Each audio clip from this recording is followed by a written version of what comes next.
I feel like you all sort of bring a point of difference to your work. So how you feel like you're doing things differently to the status quo? Sure. So hi, I'm Alyson. Thanks for having me. It's great to see all of you, and it's awesome to have so many founders in the room. I was a startup reporter for a long time before I went the editor track, and so it's really inspiring to be around a lot of you starting businesses, and I know how hard it is, so I appreciate what you're doing. So for what we do at Business Insider, we have a really terrible internal acronym called SHAF. It's our point of view. It stands for Smart, Conversational, Helpful, Accurate, Fast, Fair, Fearless, and Fun. And that's the point of view that we take on all of the stories. We want to be the most efficient, smartest, best, most entertaining way that you get all the news you can need for your professional career. Whether you are an entrepreneur starting your own business, or whether you work on Wall Street, or whether you're in the tech industry, that's our aim. And so we try and do it from perspective of fun, also perspective of serious journalism, of course, and investigations. But that's kind of the original spin that we have, especially in a world that's such a crazy news cycle, bringing new things that will really help you improve in your professional life. Hi, again, I'm Lola Ogunnaike. Is this a song? Push it up. Yeah. Oh. No, it's Oh.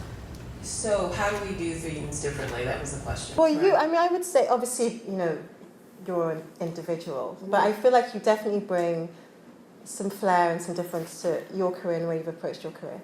I think what the difference in the way I've approached my career is that I've been open and willing to do almost anything as a journalist. And thankfully, we're living at a time where you're able to do a number of things. When I first entered into the business, I was a newspaper reporter at the Daily News, and there was sort of a separation of church and state between television and newspapers, and social media and the internet basically didn't exist. If you were a blogger, you were considered not a credible or serious journalist. To have a blog clip was not considered a real clip. A clip is a sample of writing. But in, I guess, the 15 years that I've been doing this, the industry as I know it has completely evolved, and I know we'll get to that in a minute. But being able to evolve with it and being open to evolving with it, it was important for me to be able to write for magazines and to write for newspapers and to appear on television to speak about my work. I want to launch a podcast because that's what you're supposed to do now. I like the idea of blogging. I host a digital series for Meredith, formerly Time Inc., now Meredith. So just being willing and open to the evolution of my industry and being excited about the opportunity to do more and not less, I think has been something that I've noticed is a bit different from some of my colleagues. Yeah. I'm Becca again, and thanks, Dee. You really are such a rock star, and I'm happy to be here. So I relate to a lot of what you said, Lola. I also started as a newspaper reporter in Montgomery, Alabama, where I'm from the South. But I sort of felt like I was selling out to get into PR. And I really just fell in love with New York City and wanted to do anything I could to get here. And didn't know, I love telling stories, always, since I was a kid. Didn't know that hospitality PR existed specifically, and really there's been such a revolution in food in the last 15 years. My company, I founded it 15 years ago.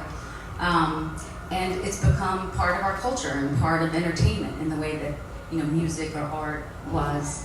And I think because I was a journalist and I felt like I was as on the side of media as I was on my clients, I really, I like to call it invisible PR. I said the most elegant PR is invisible, and you don't know where it's coming from, you don't know who's doing it, but you keep seeing this chef or this person or this restaurant or this tequila in the right places and are consistently, and so much that you just have to pay attention to it and you want to check it out.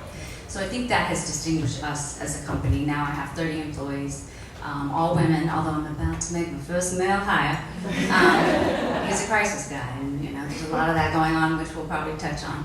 But I think that sort of, not being subtle about PR. I appreciated what you said, Dee, because I think there's a way, an artful way to do it, and I think it's taken a long time, but I think skilled marketers are respected now in a way that they weren't maybe when I started. because I think we now are in the room when decisions are being made, rather than saying, hey, here's this thing, promote it. You want to be part of what it is, part of the conception. So that's really cool. Hi everyone, Rakia again. I think one of the things, so my background, I was a television producer for MTV, TLC, and Discovery Health. So I see a lot of those threads from media with all of you wonderful women. And for me, it was about keeping the same sort of energy with telling stories, but just telling it in a different medium and helping clients to tell their story. So for, when I started my agency, being a television producer, I was coming up with concepts, I was pitching, there was a lot of pitching. It was like, hey, we need to get this greenlit, but we need to develop this, and we need a script, and we need something to turn it. And then getting into the world of PR, it was only because I had a series of unfortunate events. It was being laid off of, out of television and wanting to be able to, limit these tickets, stories, and wanting to be able to continue that. So I started working with a lot of small businesses who didn't have the access to tell their stories. So think cheesesteak places, pizza stores, shoe boutiques, business improvement districts, doing a lot with destination marketing organizations and hospitality. But I think what gave us our sort of unique value proposition was to bring an integrated marketing mind, the worlds of television, social, digital, and traditional PR, hence why we called ourselves a non-traditional PR agency, but it's all traditional now. So, to the point that you started making earlier, Lola, how has the industry changed in the last sort of 5 to 10 years that you've been working, and how do people in this room sort of start to think about meeting the challenges of today as far as building brand awareness? Anyone can take it. Well, when I first got in the game, Instagram didn't exist, Twitter didn't exist, Facebook was a baby, an infant.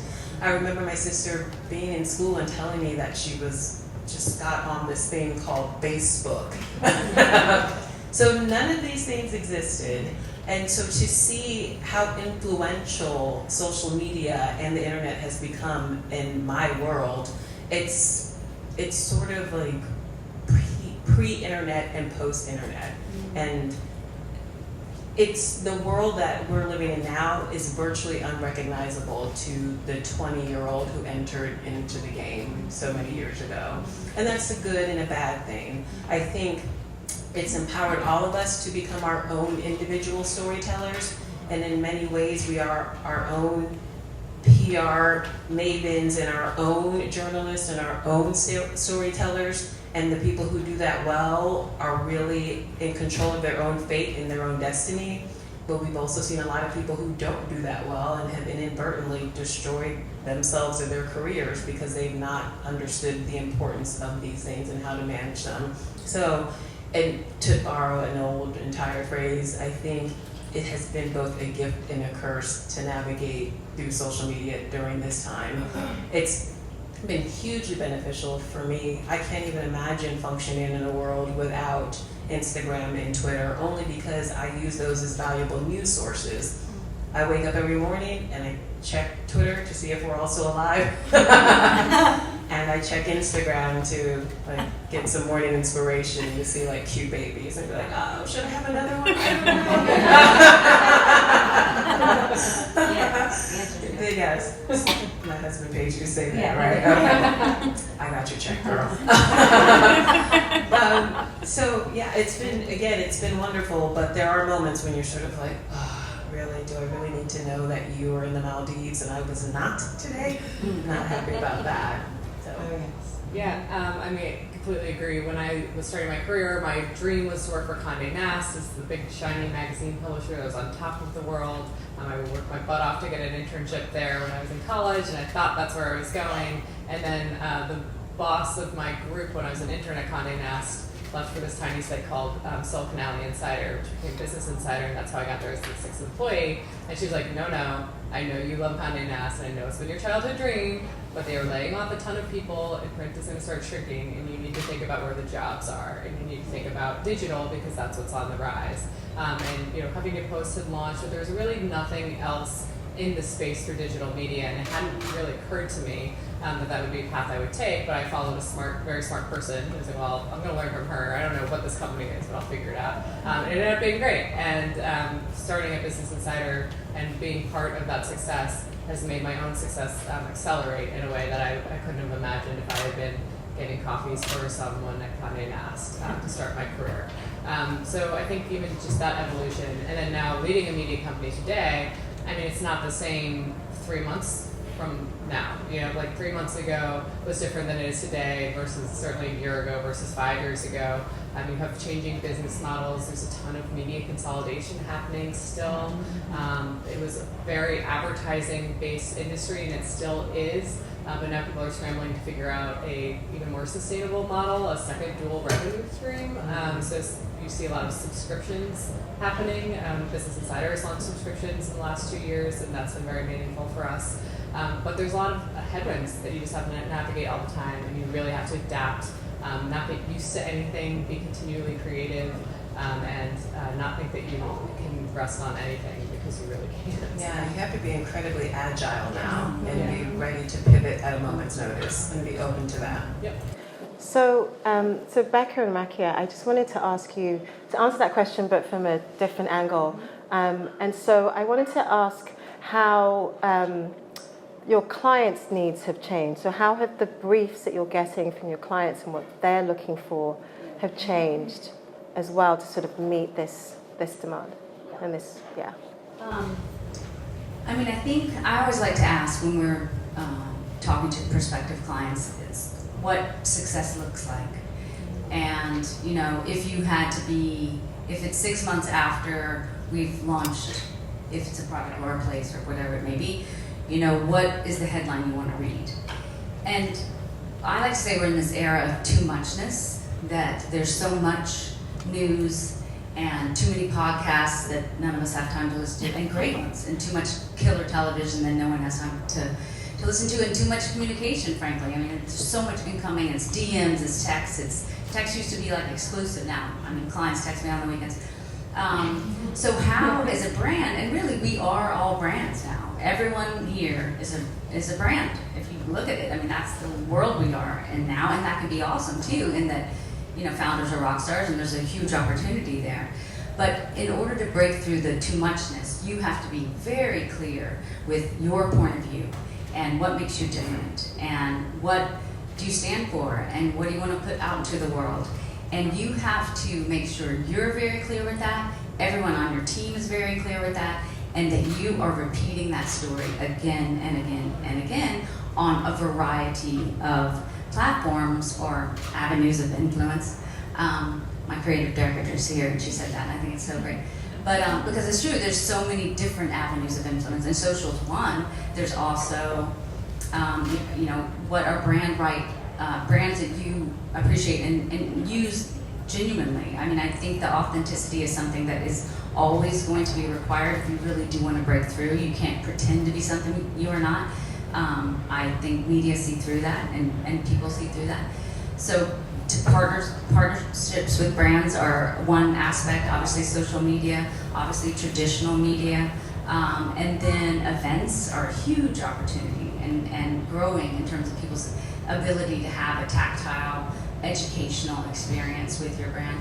So I think the briefs have to be pretty specific with what does success look like, and how are we going to drill down on what your point of view is and come up with activations or ideas that are going to touch on these, the different categories that you have to answer to. And as an agency, like, we are kind of a band of specialists now, where we have a director of events, director of partnerships, creative director, a crisis comms person, because we have to be able to service that because we're asking our clients to. They have to be able to be all these things now. You guys have to be able to be all these things. So that's where a real agency partner can help. I think you summed a lot of that up. I can just say the sort of difference or distinction that we've made. We used to have clients that would come to us with very specific requests, like I need to be on the cover of the New Yorker in order to sell 500 paintings, or I need to be above the line in such publication so that my so-and-so can see me and that people can trust me. And, one of the things that we talk about in the office is, in the world of communications, the bigger questions are, do people trust you and do people respect you? And I think now what you have to do is you have to have an omni-channel approach. And so it's similar to what you're saying, because we're thinking, listening, looking, reading, breathing, talking everywhere. And we have clients that are in the deaf community, and we will say that it has taught me so much in that there are pockets of communities that read things differently, that see things differently. And so there's a lot of what we see now is this word, we talk about diversity and inclusion, but we see a lot of inclusivity of media now in the way that people are consuming media. So I think our behavior as consumers has changed drastically over the past 5 years because we have so much at our reach. Everyone thinks that they have an authoritative voice on something, so they think that they should be writing an op-ed. They think that their Instagram feed should come up every single place. They think they should have a great Facebook community. They think they should be a major headline. But the thing is, when you are a brand, do people trust you and do people respect you? So if you need to tell a story, how do people trust you and how do people respect you? Because then it trickles down into, will people buy your goods? Will people invest in your business? We have a lot of startups that will come to us with still specific requests. I need to raise $13 million. I have 5 people on my board. Here are the 5 publications that they read. I know I need to be there. I need something in The Economist. I need something in Forbes. I need to show up at South by Southwest. I need to be in Business Insider. I need to show up on this podcast. Well, Shontell, let me tell y'all real quick about Alyson. I found Alyson because I fell in love with her Twitter handle years ago, back in like 2010. I was like, she seems like a cool writer because her handle at that time was called Shontell, and I loved it. And so we made a connection. So when you think about storytelling and relationships, it also comes down to relationships. My AIM screen name. Yeah. Solid. That was your AIM screen name? Wow. You can, when you talk about doing PR yourself, that sort of, you have to be paying attention. I mean, if you are going to DM someone, and it is incredibly democratic right now. It's so amazing that you can DM anybody. I mean, I literally have a girlfriend who DM'd a guy who's in a band, and now they're married and having a baby. And I mean, it happens. What is she writing in her DM? Deep in the DM. But anyway, That'll be the next panel. but that's what you intention to, yeah. That you liked her Twitter enough. And I just feel like that's a real powerful way. I mean, all people want to be acknowledged. And if you really admire what someone's saying, reach out to them. And that's how you can do PR yourself. There's no, especially when it's junior. So just to that point of sort of reaching out to someone yourself and then having a sort of a story or a thread, like how do you craft the story? Like how do you condense what it is you do, and what does that look like? Is it like an elevator pitch? Like what is that? I do think that it has to be concise. I think that no one has time. That is what we don't have. I think it has to say, why now? Why are you asking someone to write about you now or to give you any attention? So it has to be relevant to what's happening in the world. And that's on you or your team or your agency to help you come up with that if it's not obvious to you. But I'd be curious to see like pitches that you've gotten, like what has resonated and when you're like, when you know you wouldn't cover someone. Are there specific things that you would say that get your attention? I think you kind of touched upon it, but every pitch should answer those 2 questions, why you and why now. If your pitch doesn't answer those questions, preferably in 2 paragraphs or less, Nobody has time for it. And they certainly didn't have time for it before tweets and DMs and 240 characters. They most certainly don't have time for it now. So if it's not concise and it doesn't answer those 2 questions off the top, then you need to keep pruning at your bonsai tree until you get to that answer. Yeah, and I think the best pitches are personal. So like, I mean, you can't make up that you know my Shontell Twitter handle. Like that's amazing. And I haven't heard anyone tell me that in years. So like that's super authentic. Yeah. And so your clients are getting all the business Well, inside you the story. answered an email. I have to say this was very early in my PR days when I was like actually pitching. And I like made a joke about her Twitter handle, and she opened the email immediately and emailed me right back. And I think one of the things that I learned really early on when I was like a young PR person working for someone else, my boss used to say, you have to make it seasonal, topical, and relevant. And now I think you do have to pull those layers off, layers back a little more, and it has to have an immediate call to action, and why is it important to you? So one hack that I tell my team to do, and they do it on their own, is be interested in that person. Don't just do blanket pitches. Don't send it out to 100 people. Make it curated. Make it bespoke to them. Go to her Instagram feed. Go look through her Twitter feed. Who is she retweeting? Who is she liking? What are the things that she's favoriting? What are the last 5 things that she talked about? And then pitch that person in their tone and what they like, because they're going to respond to things that they feel compelled to respond to. You guys are getting pitched left and right. I know, Lola, if I send you a pitch, you respond to my pitches because it's something that's curated and it makes sense. It's not like, hey, I want to pitch you on this major car show when you haven't talked about cars in a while. And to piggyback on that, Rakia, you understand the needs of the various outlets that I work for. You understand what I need. I think the most frustrating thing for journalists is to receive pitches that have nothing to do with anything that I'm working on. I currently host a digital series and I interview actors about pivotal roles in their careers. Why are you pitching me a singer? Unless that singer has appeared in a plethora of film roles, you know that that's not germane to what I do right now. we have our own passions that we want to tackle for our readers.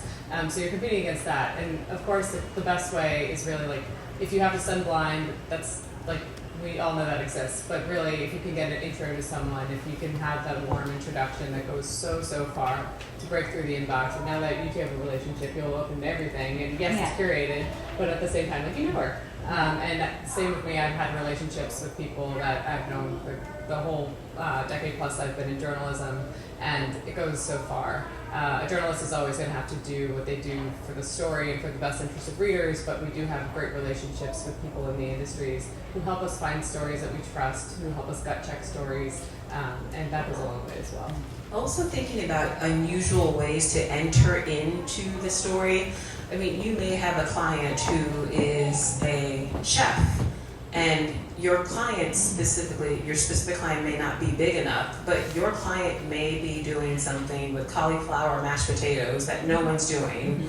Or you notice that your client and maybe 2 or 3 other chefs around the city are doing amazing things with cauliflower mashed potatoes. All of a sudden it becomes a trend story for the New York Times style section.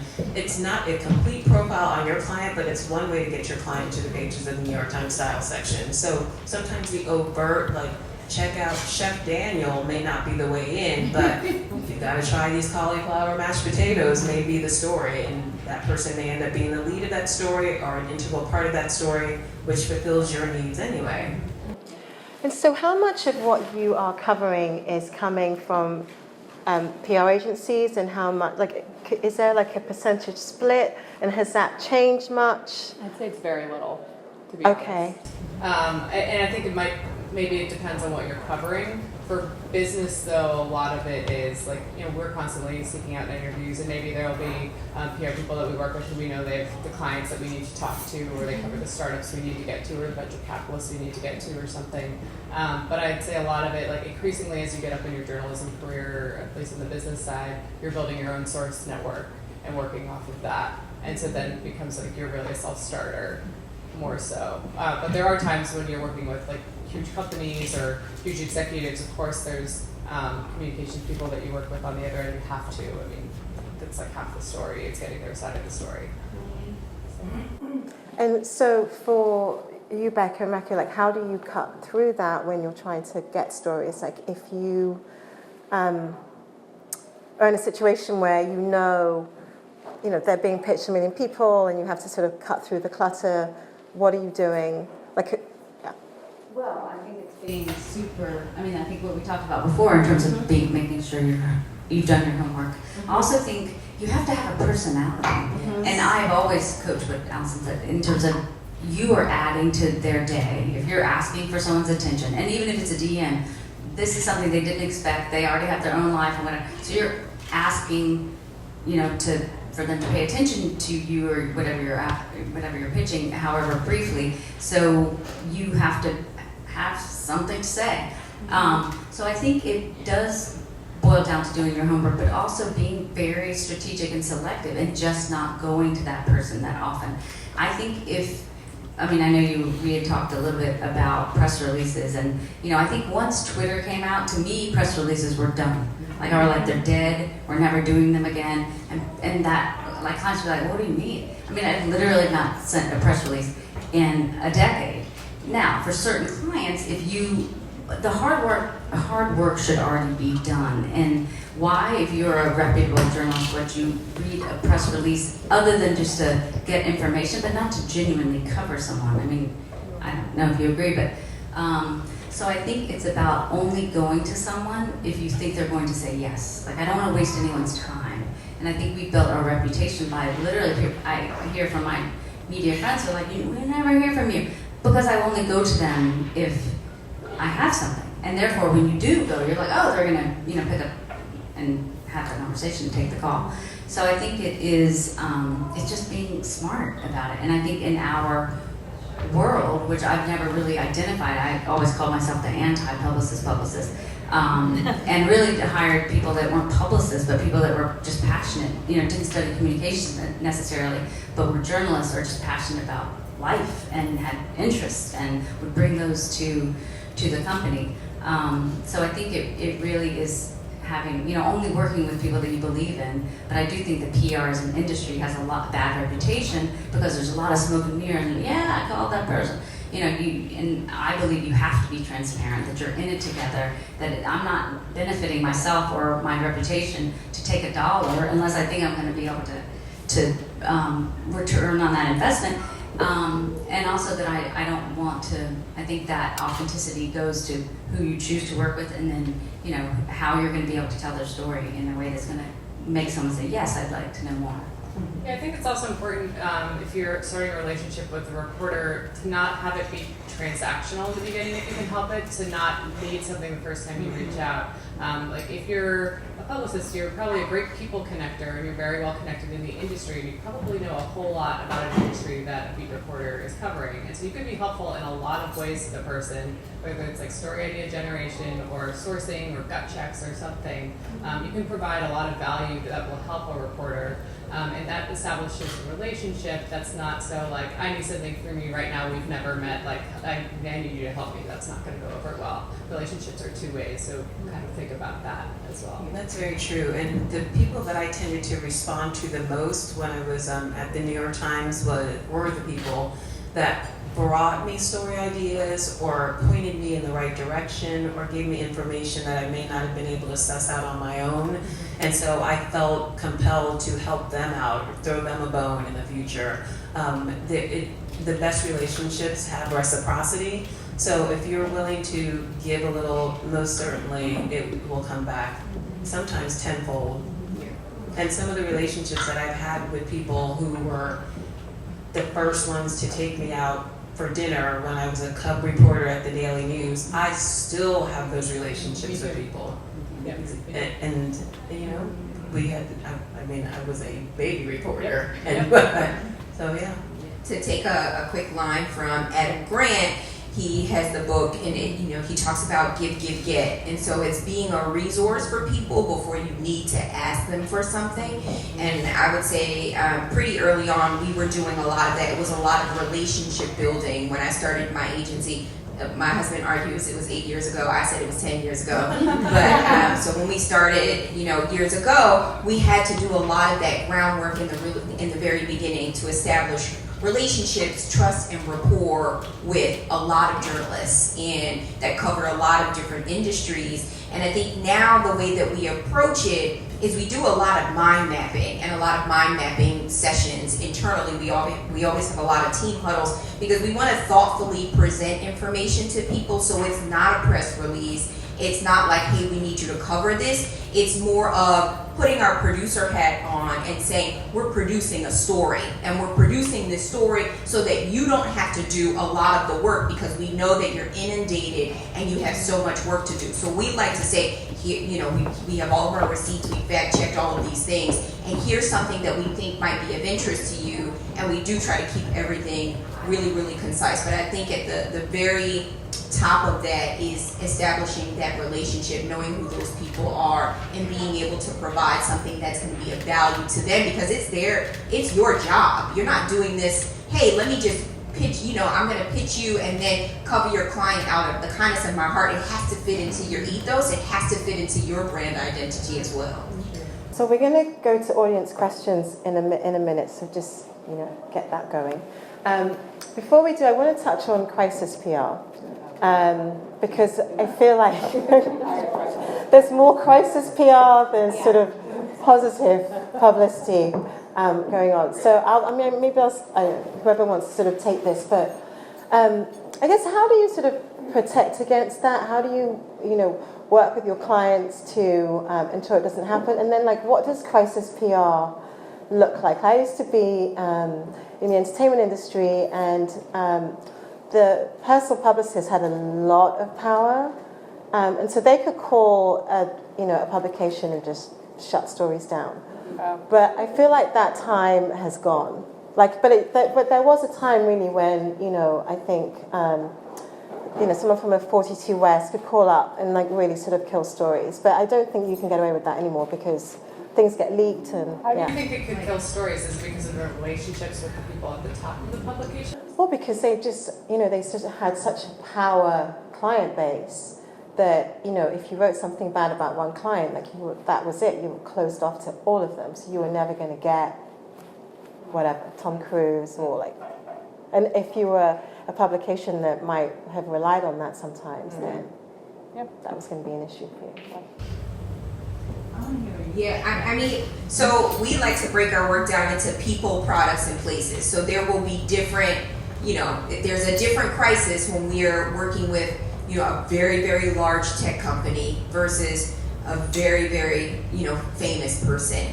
And I do think that there are some instances where you can shut down a story. I mean, but I don't come from that world, because I was a TV producer. I don't come from that world of like, you better kill this story or you can't talk about any of our clients, because I do believe in, relationship and being friendly with people. I remember somebody told me, you don't have any friends in media, because of the media industry.